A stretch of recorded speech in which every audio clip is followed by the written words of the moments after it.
Absolute Batman Haunted Night. Now, there's three different Absolute Batmans of the Jeff Loeb and Tim Sale stuff. We've got the Long Halloween, the Dark Victory, and this. And actually, I already have the slipcase off of this, but this is the Haunted Night.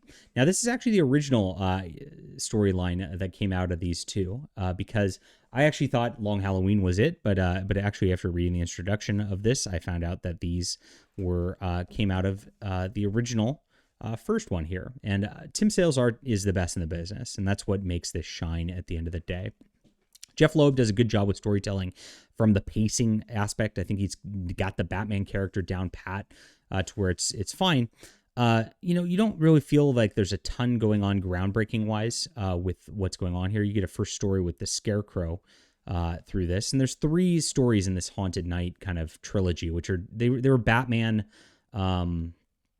They were Batman Halloween specials, and they was originally slated for like Legends of the Dark Knight in the first one, and then they made it a Halloween special, and then they continued on with that. And so there's a lot that ties into the past here and all that with Bruce Wayne. He's going on a date on a carriage here as we're seeing this. I mentioned the first one had the Scarecrow as a villain, which is a good Halloween villain that he deals with as well, and he meets a lady who, of course, ends up being less than reputable over the course of all this.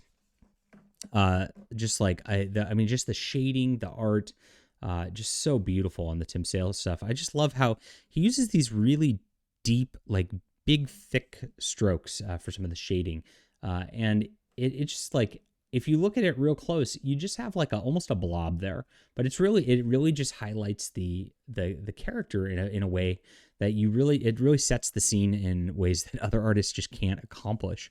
And it's really sad that we've lost him through this already. So this was the first one here. The second one was a Alice in Wonderland sort of setup where the Mad Hatter ends up kidnapping Barbara Gordon, and Batman has to chase down the Mad Hatter, and they have that Alice in Wonderland thing.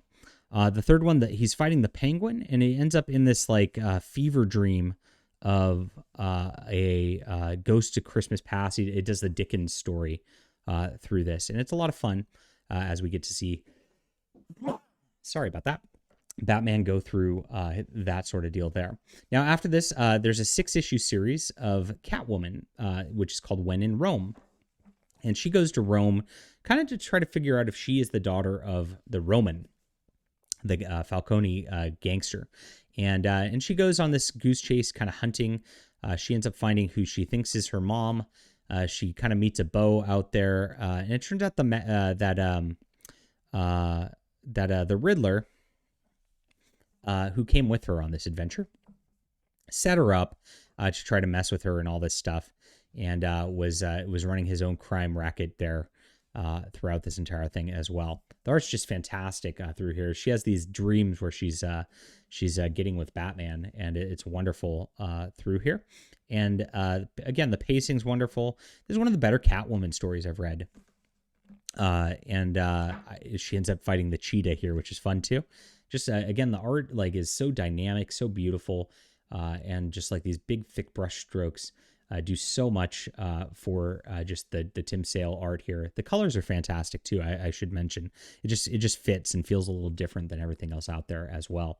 So I really enjoyed this, and you get some nice sketches at the back. Catwoman kind of goes home empty-handed through the course of this, but you know, it's kind of alluded to that she kind of knows who she is at this point.